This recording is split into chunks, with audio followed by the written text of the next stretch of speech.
This one's very personal. I lost my mom to cancer a few years ago. And apart from the family strength, the emotional weight that all of us carry, it really drains you out. It's painful to see what your loved ones go through. And through this entire journey, I've realized that friendship, the friends that we choose and we call family, how they really pick you up in moments that are so vulnerable when you think you've hit rock bottom. And that is when my dear friend Poonam was an inspiration for me and she gave me hope.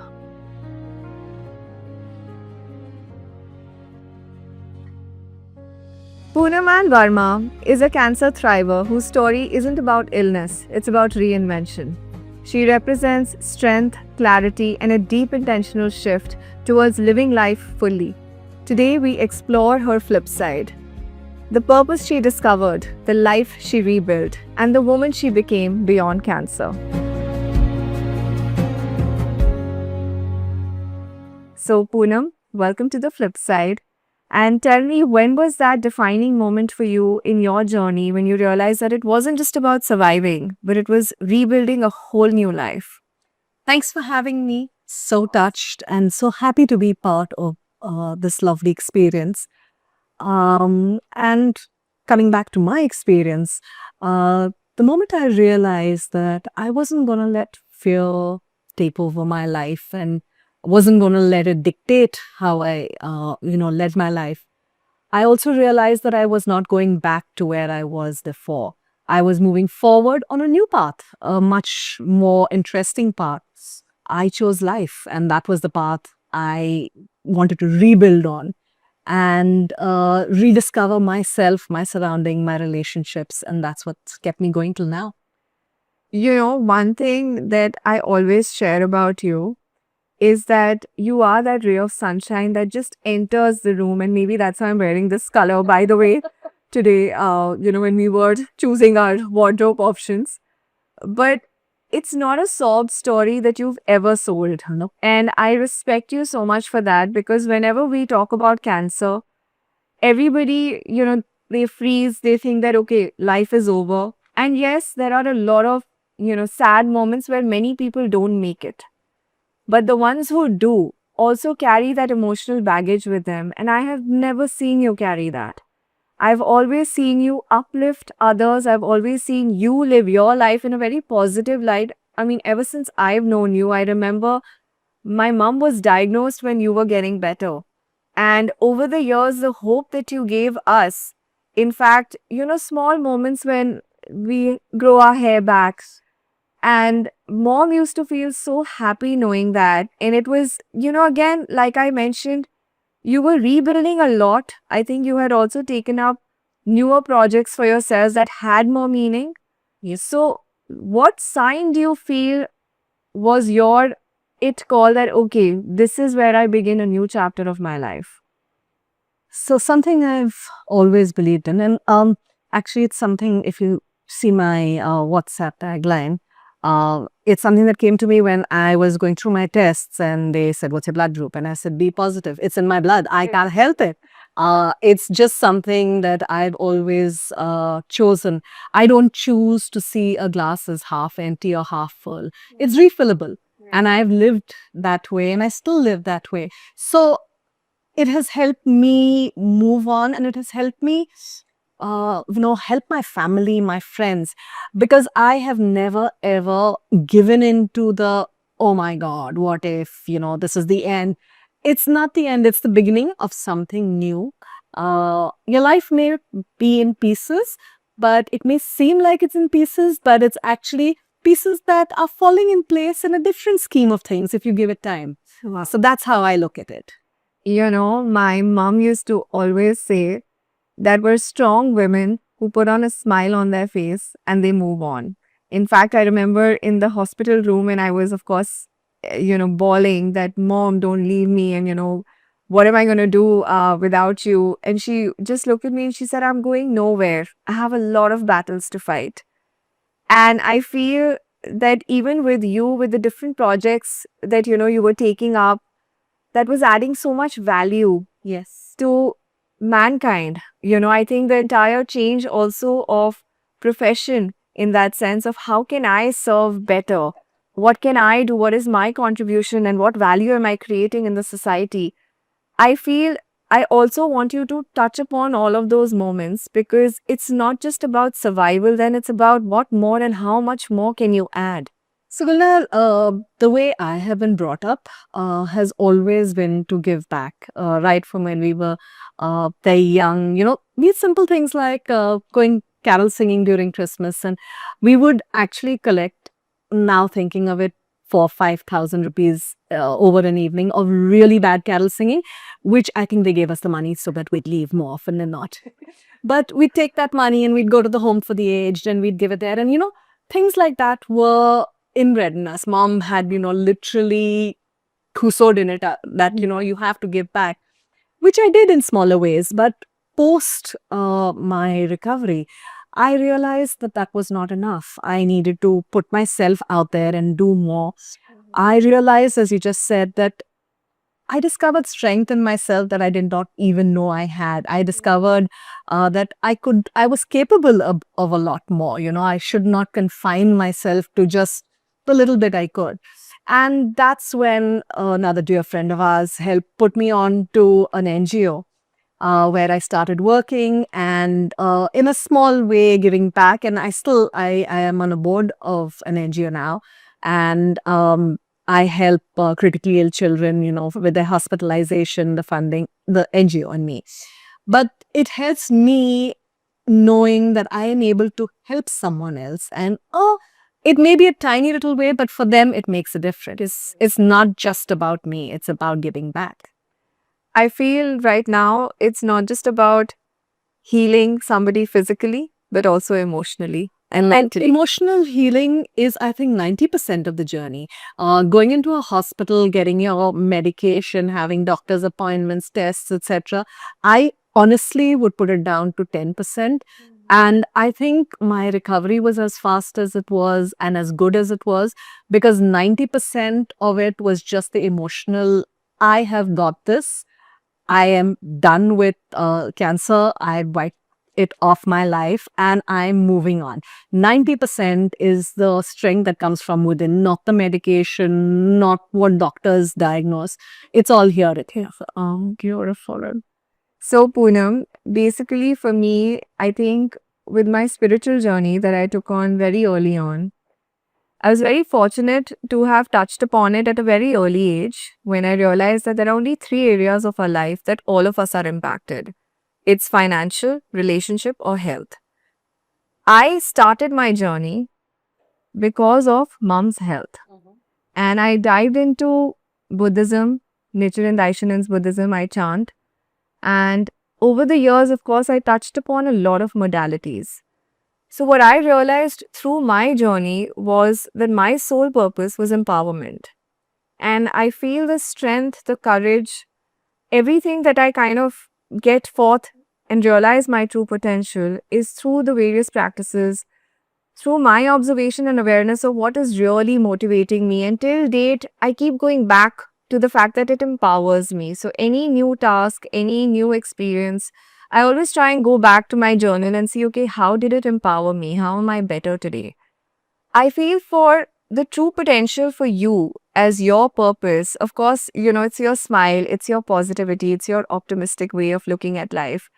But where and how do you feel your strength and courage changed with this entire experience?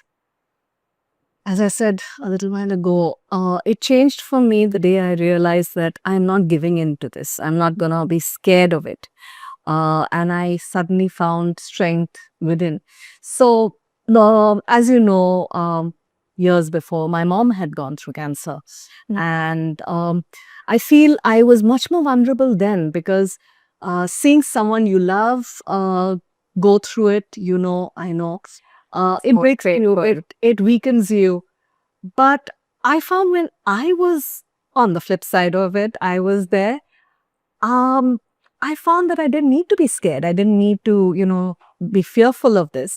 I dug in and I got the strength because it wasn't just about me. It was about my daughter who was just 14. It was about my husband. It was about my family, extended family. I found that when I was stronger for them, that was my purpose. I just had to dig out that strength and I was automatically stronger for myself. So my purpose of trying to put up this stronger facade initially, I realized that I didn't need to put it up because it was there. It was just there. I just needed to find it. And my purpose from then has been one, to just make sure that I'm there for the people I love, the people who love me and care about me, and that I can give back, be it to them or to people, even people I don't know, but someone who I can give back and touch in a little while. That has become something that is very important to me now. In fact, I love how you also touched upon putting up that front. All of us women, in fact, there was this beautiful WhatsApp message that mom had, forwarded to me where it said that you don't need to be superwoman. You don't. We don't have to pretend to be strong and, literally have this facade that all of us are living by. There are moments of weakness. There are moments where we will crash, we'll break down. Yes, we pick ourselves up Yes. and we show up. We show up because without us, a woman makes or breaks a family. Exactly. So even with you, that fearlessness, does That that hasn't come overnight. That has come with a lot of trial and error. I am a fattu. I'm a big scared cat, and it has taken me a lot of trial and error. But when I realized that perfection is not something that is whole, it is something that is built. Over time, it's something that has been molded and built with mistakes, with fears, with downfalls, and then you build on that again. And while you're building that, it actually becomes real. It may not be something that is within you from, or you don't feel it's within you initially, but in time it becomes real. And I think vulnerability actually makes you strong over time because you cater to that vulnerability, you take care of it, and you build on that. And that's where the strength comes from. also, you have a beautiful daughter and she is my friend too. Uh, the strength that I see in her and this silent, resilient ways Yes. in which, she takes care of it all. And I feel she is that silent glue She's my in the house. yes. How did your dynamics?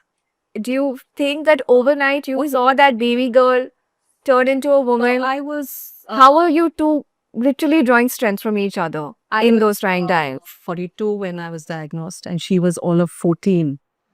And when I was first diagnosed, I just went into the hospital for a regular checkup, not realizing that there was a lump, which initially I was told that it was a benign lump. We would have to just see. And I did not, again, we underestimate people, sometimes, especially our children. I did not realize how strong my daughter was. So I came back home and I sat across the table and I was like, look, this is what I found. Don't worry, we'll handle it. You won't believe it, Gulnar. There were 2 teardrops. And that was the only time I ever saw her weaken or cry in front of me. She came, she hugged me, and that was it. Post that, she was my pillar of strength. I think in through the journey, somewhere from my daughter, she decided she's become my mother and my caregiver. At the age of 14, she would wake up herself. She would make her own breakfast, take the dog for a walk, go to school, come back, take care of me.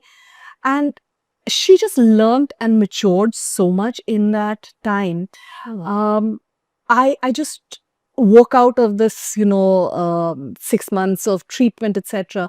And I realized that one, I have a mature daughter, but two, I have a best friend. Oh my God, she is my lifeline.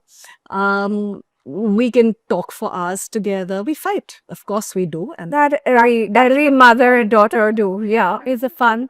but I think having seen what her family went through at such a young age, again, she dug deep and just found the strength. And not just for me, but for her friends. You've seen how strong she is for Personally, for everyone. me too. So again, coming back to it's not, cancer did not break our family.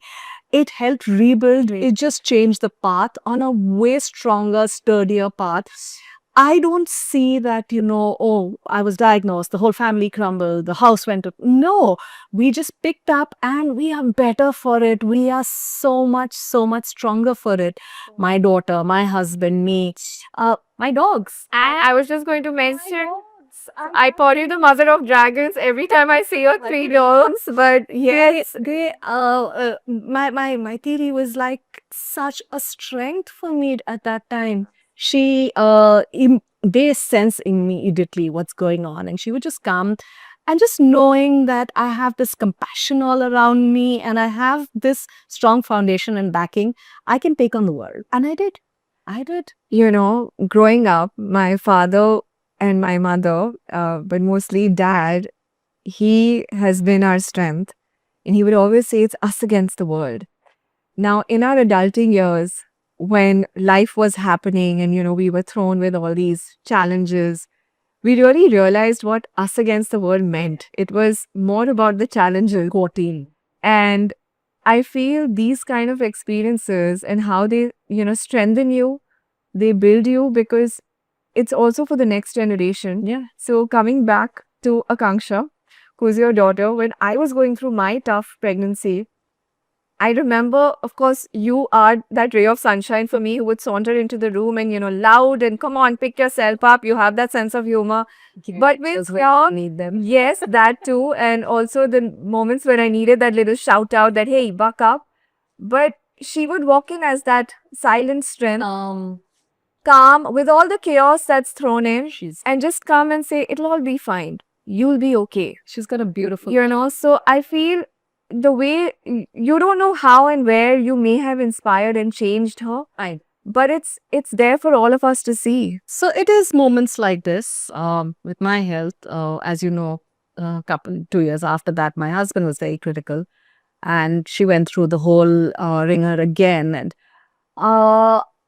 it did, as I said, mature her a lot, but it has built her into this beautiful, soulful person who is like a magnet for all her friends. She says, why am I becoming an Agni Aunt?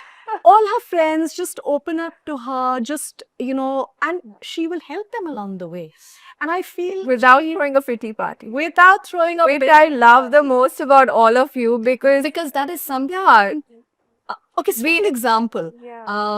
When I was going through my chemo, started the chemo, and the doctor said, on the 12th day, your hair will start falling. I was not so bothered about the surgery. I went through that. The chemo first dose was horrible, the first 4 days. Then you go through it. you get used. But what being a woman, little ego does come in the way, losing your hair. That was in your face that you're going through this, right? True. What we did on the 14th day when I knew my hair, I just did this and I could feel a bunch of hair come through. So I called Akanksha and we went into the bathroom. I gave her a pair of scissors. My hair was all the way down my back. And I said, let's have a haircut.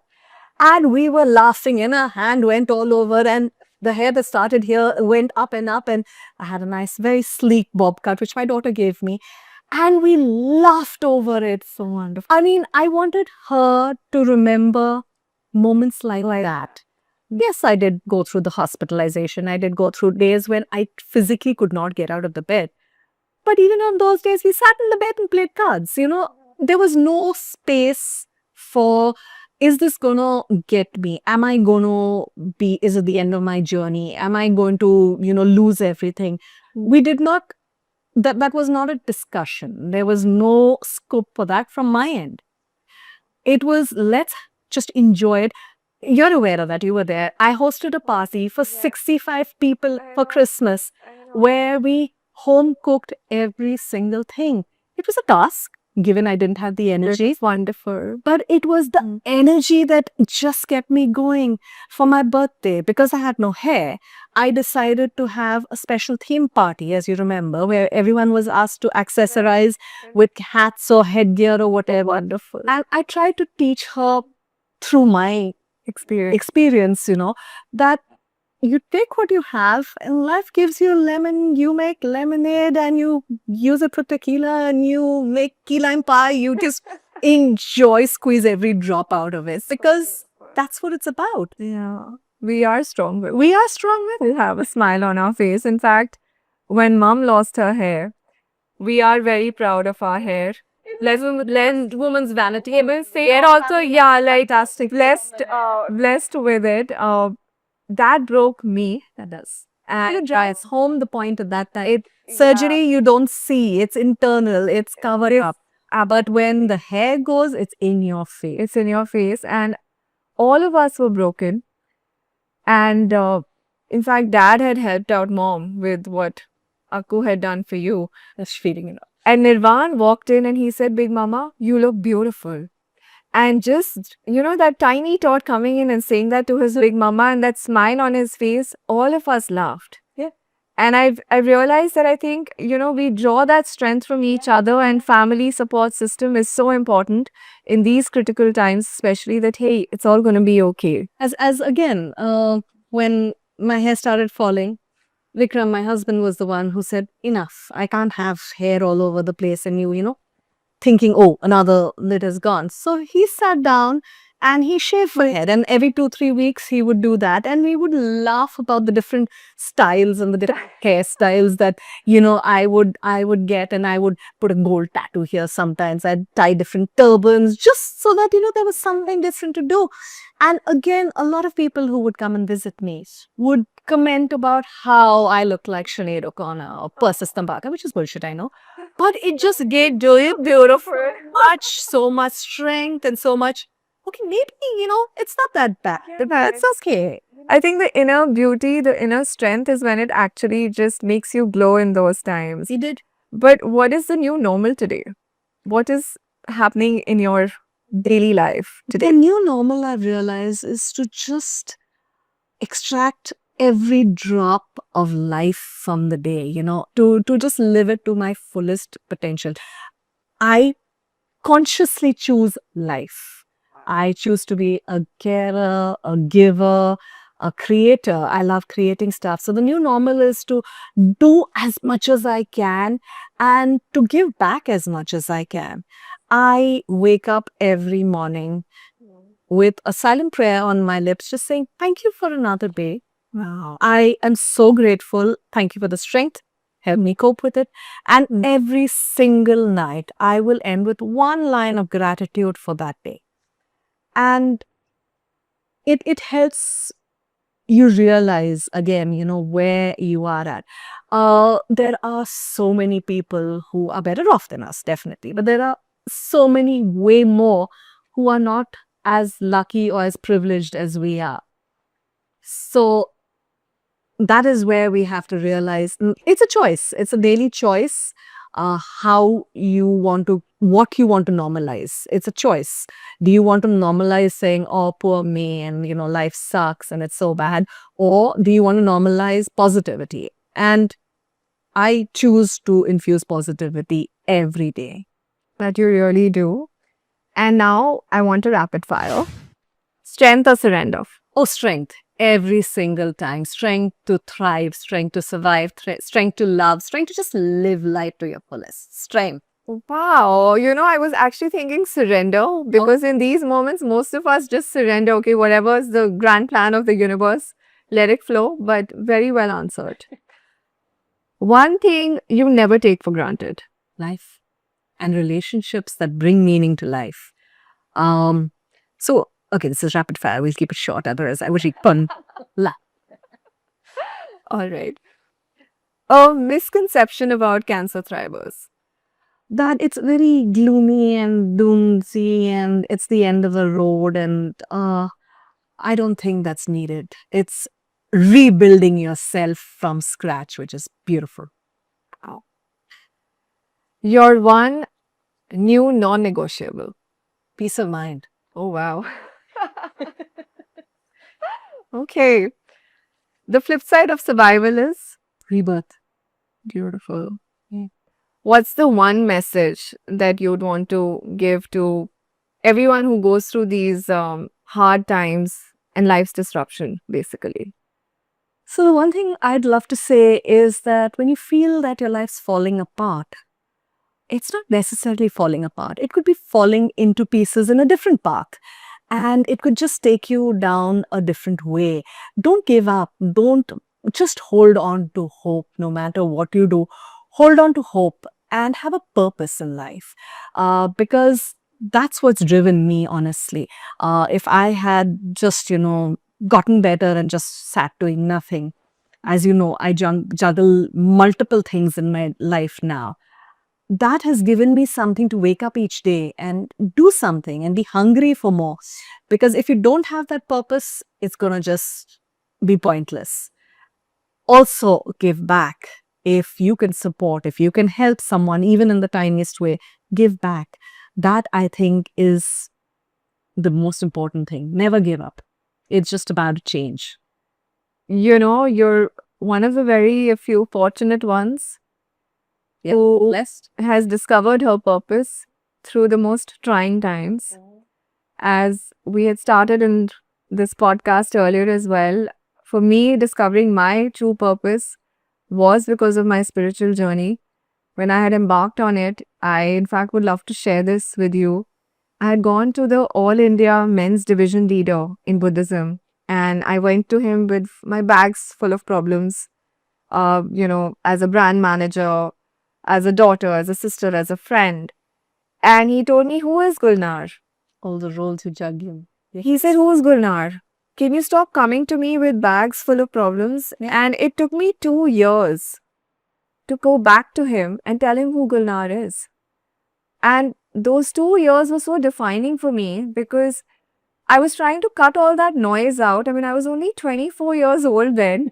It was very early on, and my family would also think, I don't know which mumbo jumbo path she's taken and what is she up to. But it really made me question what my true purpose is. And when I realized it, I not only knew who I was, I also knew exactly what I wanted to do in life. And that, in fact, now towards the end, what is But that before you come there, what I'd love to say over here is when you try to discover yourself. So when my daughter was really young, I had this T-shirt which said, "I love me" for myself. And she walked up to me one day and she said, "Mama, you don't love me.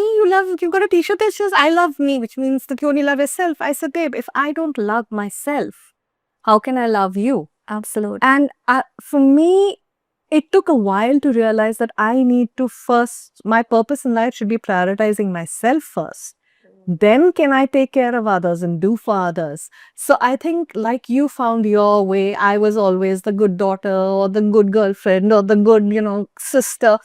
But when I actually figured that I need to first discover me, love me, take care of me, to be able to have the strength to take care of others. I think that is something that a lot of people just don't find, and they want to be everything else besides for themselves. I think cancer made you realize the depth of your self-love. Oh, yeah. Cancer is a huge level. I just had that realization when you said that, because It helped me understand the depth of me. It helped me understand a lot of relationships.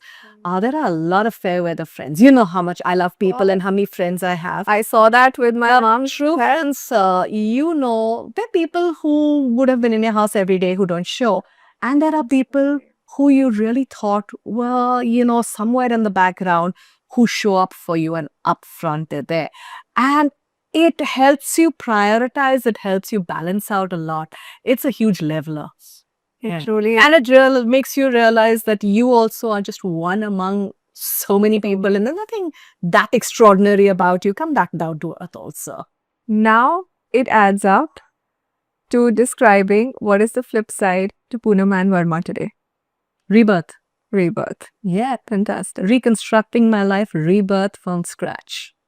And every such experience gives us a new chance. Just one step further and better. Wow. And deeper and more soulful. Yes. Perfect. Thank you so much. I loved this. Of course, this was a flow and it's us. But thank you for being a part of this. Absolutely my pleasure. And again, if I can put myself out there and be there for someone else, anyone hearing this, I would love, to reach out. But thank you so much for letting me express myself and speak about my journey. Thank you, Peter.